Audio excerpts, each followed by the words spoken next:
There are no such things as limits or obstacles, only opportunities. Step into the greatest version of yourself because what you do matters. Shift your narrative. You're listening to Opportunity Makers, where entrepreneurs come to take their purpose-driven business to the next level. Here's your host, Jim Padilla. Hey, thanks so much for coming back for another awesome episode of the Opportunity Makers podcast, where we're consistently breaking down barriers, shifting the mindset, shifting the vision. We want you to see nothing but a landscape of amazing opportunities that are all around you. Sometimes it's in finding a new opportunity, looking out and seeing what's a new problem I can solve, and a new problem to solve for the same audience, or a new problem to solve for a new audience, right? You don't have to put limits on where you can find problems to solve and ways to be valuable and contribute to the people around you. Sometimes the opportunity that exists is right under your nose. And I've got somebody that we're talking to today that you're going to be impressed with. And it's something that we've wholeheartedly bought into for a very long time. And it's just, sometimes you have an idea. You say, I'm going to do this. And it was on the whiteboard. It literally has been sitting on our whiteboard for a couple of years. And then I joined forces with another client that we were going to build and create this solution. And then in that process, I found somebody else, a new partner that I'm bringing to you, who literally has this already created with AI resources in place. And it's called Dead Leads to Sales Farming. Okay. Now, what I call them is a resurrection campaign, because you are literally resurrecting a dead lead. See, what happens in the marketplace for most people, in this, I've been calling this for years, is the mad dash from clicks to cash. Because so many of the online marketers and the marketing world in general, everybody's fixated on how fast can I turn a cold click into a high ticket sale. And while yes, it's being done at volume typically, but a small percentage, the smallest percentage of your total addressable market is going to buy in a cold click to a high ticket opportunity in record time. That person shows up with a clearly articulated problem and pain point that must be solved now, right? A qualified booked opportunity. But then you have 70 to 90% of those people who they just need more time. They need to know you. They haven't met you yet. They don't really know what you're about. They just saw a video, saw an ad, went through a quick funnel and said, hey, this is something that I might be interested in. I just don't know enough about you yet. And so they might need more time. So they maybe need to show up for a webinar, an event, some long-term nurture inside of your world. So this can be happening. But then what happens for most clients, most companies out there, even the big ones, they just neglect. Think about it. It's a numbers game. If you spend 90% of your time trying to optimize the front end for the cold new audience, that means by default, you only leave 10% of what's left to spend on nurturing, growing long-term relationships, segmenting your audience, and then feeding them something quality and building them up, and then making sure that you have sales campaigns and pipelines being worked by team, et cetera. There's a lot of pieces that need to be happening in place. And the reality is most companies just don't do it, especially if you're a small business or a solopreneur. You only have so many things you can do. Well, one thing that happens then is all of those other leads just start falling away, floating away. They start dying. They start dying on the vine. They get ground up in the dirt. They literally are dead and buried. And at best, you're going to pick up some occasional sales. And in reality, that's wrong. You should be making more sales on the back end post offer than you do on the front end with a cold offer. And so the only way you're not is if you're not actually taking care of them. So if you start nurturing that ground, what happens if you take that ground, all those leads that have been ground up into the dirt and buried, and you start feeding them and reaching them and digging them out and finding what was it they came here for in the first place? And what is the thing they need to be really looking out for? And what journey should they be on instead of on the same journey that you have everybody else on, because they came in for a specific reason at a specific time to solve a specific problem. And then you start doing the things that are going to show them that, hey, you're still here, you still care, you still know about their problem, and you want to lead them there. All of a sudden, a percentage of those people start showing back up and take another bite at the apple, have another seat at the table. And now you have a way to bring a resurrection campaign to wake those dead leads up and bring them to life and put a sale in place. And Joel Yee is just the guy who we're going to be talking about that. He's young, he's smart, he's a go-getter, he's figured some things out, and we are proud to say he's one of our newest partners that we are working with, and a perfectly well laid out partnership as he's resurrecting the dead leads that our team can come in and convert and bring those sales across the finish line. But you're going to learn just some simple things about what to think about and how to make this work. And you're gonna see just another perspective on how to seize the opportunities that are out there in the marketplace all around you so that you can make the difference that you've been called to make. I think you're gonna love it, enjoy it. Make sure you rate, review, and subscribe, leave a comment, let us know what you're thinking about this here, and make sure you reach out to Joel and take advantage of the opportunities that he's got there in front of you, right? Enjoy the episode. All right, here we are, Joel. Everybody just heard the formal introduction. Why don't you take a quick minute, tell everybody your version. Who's Joel and why are you here? Hey, Jim. Well, thank you first for having me on. I'm so excited. My background is in sales, consulting, and sales management. I've been in the high ticket sales space now for about 5 years, helped build a bunch of remote sales teams that have generated multiple 8 figures. And most recently, my latest offer has been helping companies take their list of dead leads and revive them into profitable calls or book calls. Amen. And that's we're definitely going to unpack that a little bit because it's something that everybody, I can't think of a single person. If you're listening to this, I guarantee you've got the need for a resurrection campaign of some kind to revive those dead leads. We'll talk a little bit more about that. Absolutely. But first, what makes all that stuff relevant is you being able to see that there's a need, there's an opportunity. How do you go from a place in an environment right now where a lot of people are retracting and cautious, they don't want to spend, they don't want to take risk. Who the heck wants to start a new business venture?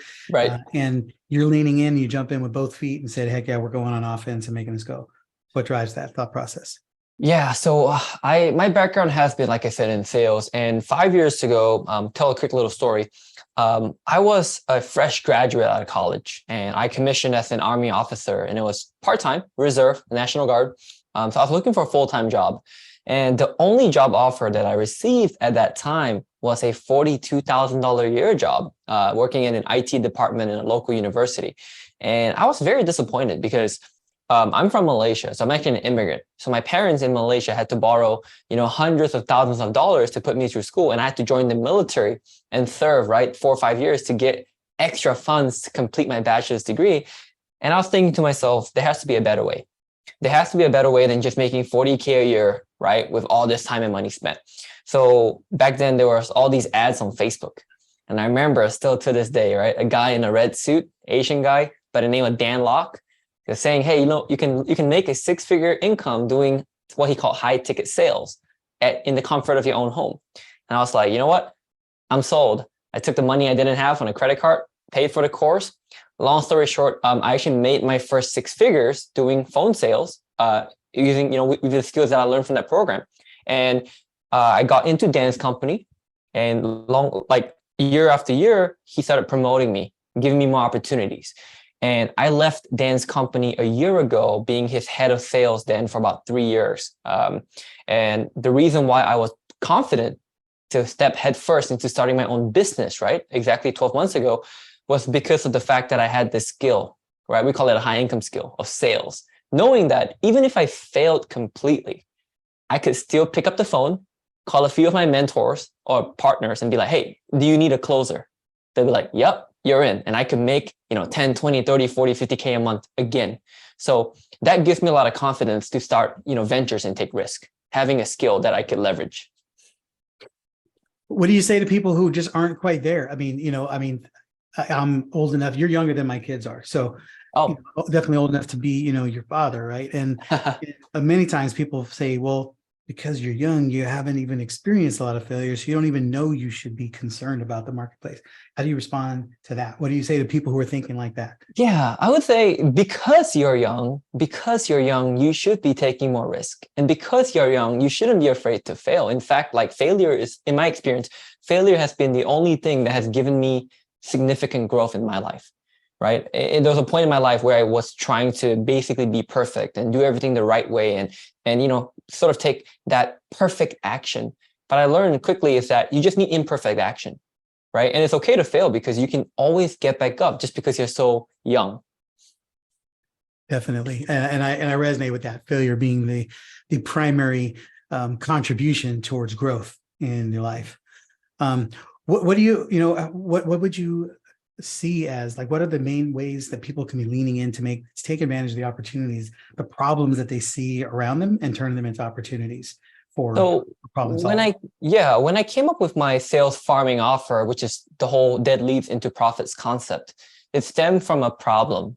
And what I did was I realized that at Dan's company, we had 1 million plus leads, and less than 5%, no, probably less than 1% of those leads were actually paying customers. So I realized there is a problem with 99% of leads not buying anything from us. So right when you see a problem, you start thinking, okay, what would a potential solution be? So I went to Dan, I said, hey, Dan, if I could help you, maximize a few more percentage points off this list, would that be valuable? And he was like, well, absolutely, right? I don't know how you're going to do it. Just go ahead, do it. And so I did that. And then obviously, right, without expecting anything in return, I got more compensation because I helped create a solution, right? So that was like sort of like an entrepreneurial experience, like finding a problem, pitching the solution. And then before I even asked for any payment or asked for any pay, I did it first to add value. And then, right? And then it's like, okay, great. So what's your experience right now in the sales game with people and spending? I mean, trillions of dollars are spent every day. And what do you say to people who are like, well, nobody's buying? Yeah, well, the economy is pretty tough. Like I've got a few buddies right now who are in the Airbnb coaching space. And I know, like, I've seen their back end, their revenues are tanking because of the economy. So it's definitely a tight spot for a few niches and industries.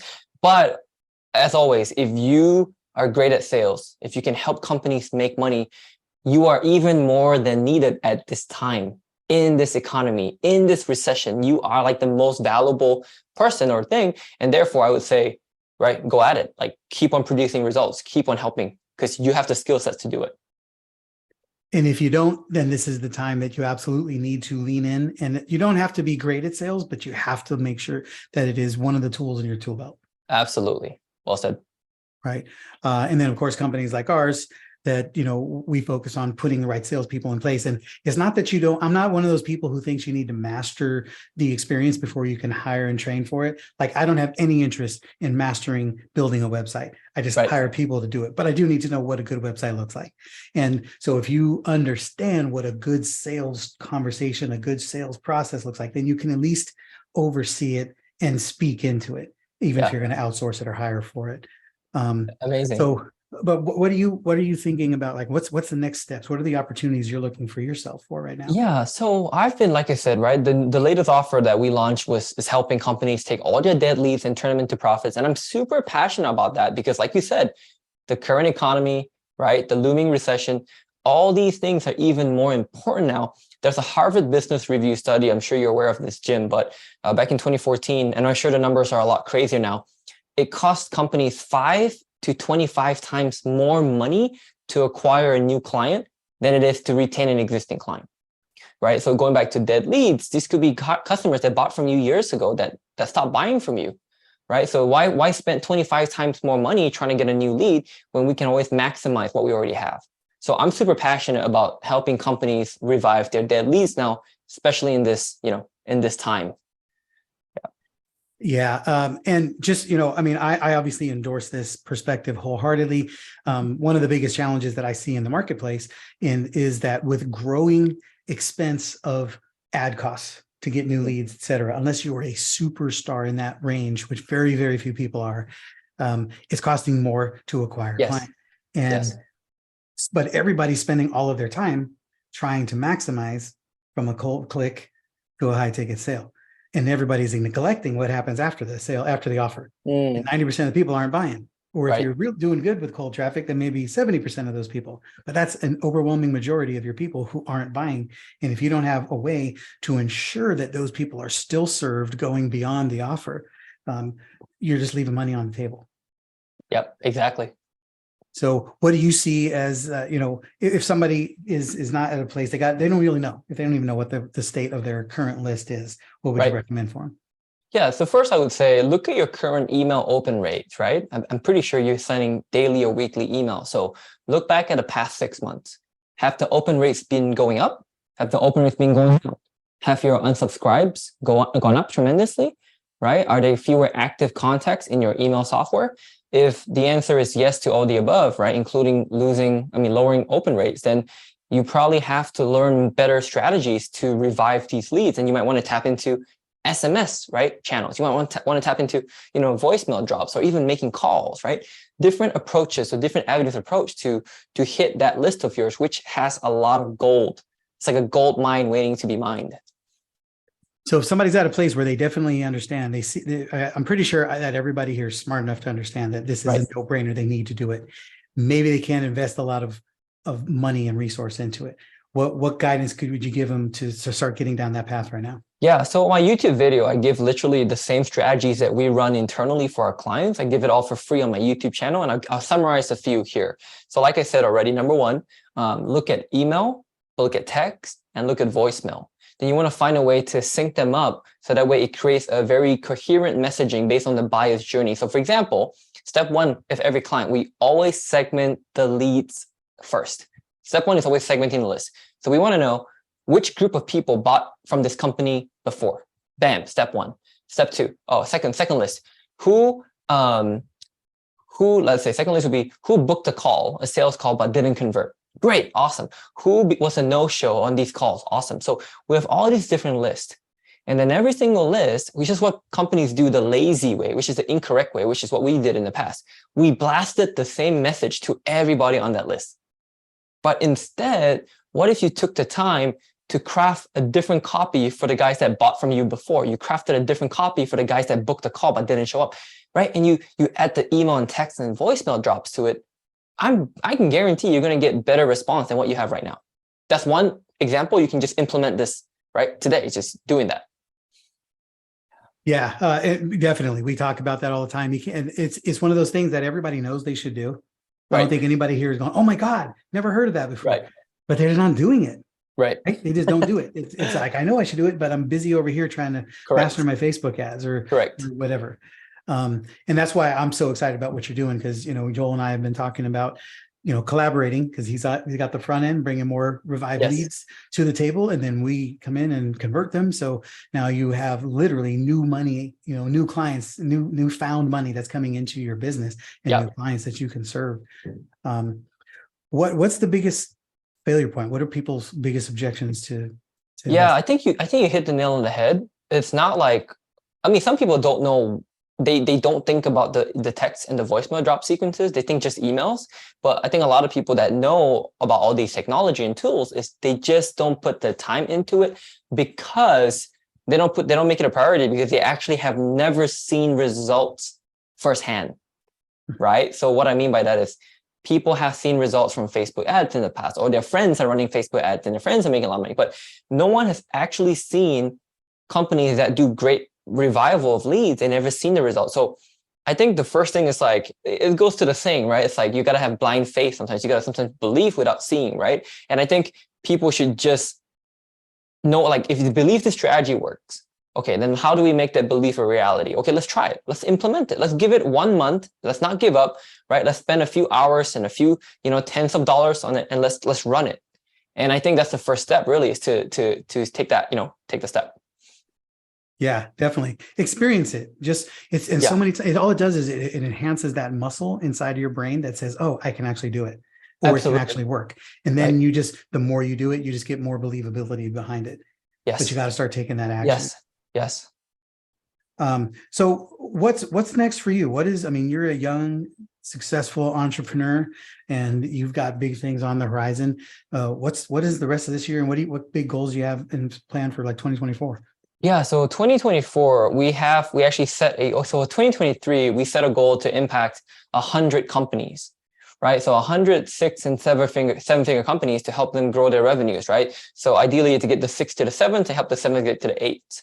So we're really hammering down on this right now. We're probably about a quarter quarter of the way through. We have, 6-7 months left. So we have 3 quarters to go. And then for next year, I think we're going to, go aggressive. We might bump that number from 100 to like 500 companies, even 1,000 companies. And that's really just a big focus for me right now personally, because I also want to spend time honing a skill, right? And not try to take on too many things at once. And because I've made the mistake last year of trying too many different projects and too many different partnerships, right? I'm sure you have, Jim. Yeah. And I find that now is not at least not the place and time for me to do that. Right. Yeah. Right. So with all of that happening, where are you looking? Where do you see the biggest pitfalls as you're exploring this? As you're I think growing? a lot of it is still, what I don't know. I don't know what I don't know, and my team, what we don't know. We're a young team, like you said. We have a lot of mentors, and we invest a lot in mentorship. I think that's great. I think staying humble, not letting ego get in the way, because I think that's always the biggest devil, is letting the ego take over. And then, learning, being humble, but I think also being open to opportunity. I think being flexible enough to pivot and adapt, and not be so set in our ways, right? So I think we have to keep an eye out for these 3 things. Well, and obviously with, part of your solution is based on AI. Yes. I would be remiss to not, let's address like what is AI bringing to you in the future? And just in addition to what you're doing now, and what should people be thinking about and looking, because AI is now popping up everywhere. Yeah, I'm glad you asked about the AI components. There's so much talk about AI these days. I'm already flooded, right, with all these AI talks. But for our offer specifically, AI comes in two places. So the first place is when the dead leads start getting interested, right, to learn more, to book a call. Our AI bot, which is a GPT 3.5 or GPT-4 bot, will come into the chat conversation and actually take over the chat. So the bot will actually talk to leads and then actually book calls and everything. So it's pretty cool, right? That's the AI bot there. And then the second use case is we partnered with a company and we've made this successful so far. I'm going to actually be running this exact strategy on my challenge next week. So this weekend, that AI is working. And basically what it is, when you shoot a video like on your phone and you're like trying to welcome people to your event, like, hey, congratulations for signing up for my event, Joel, or, Ken or Jim, Michael. This AI will edit the first name or like the token that I wanted to change and sync my lips to it. So in the past, I had to shoot like 50 videos for my top clients. Now I can shoot 1. Right. Yeah. So we're using these 2 in our business today, and and our clients are using it too. That's super cool. Yeah. Because that is, if you want to do a personalized approach, then you got to get in there and deliver 100 messages or Correct. 50, whatever that number Correct. is.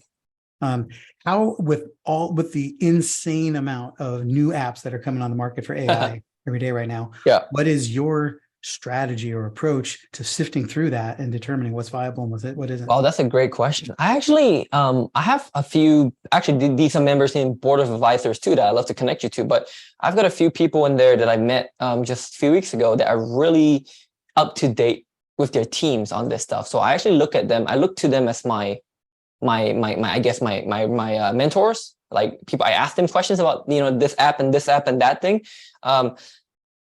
So typically I ask people first, and then we always use GPT, right? Plus it's great. We use it for everything, copy, landing pages, everything. So we're not going too crazy on the AI trend. We just do what works for now. Right.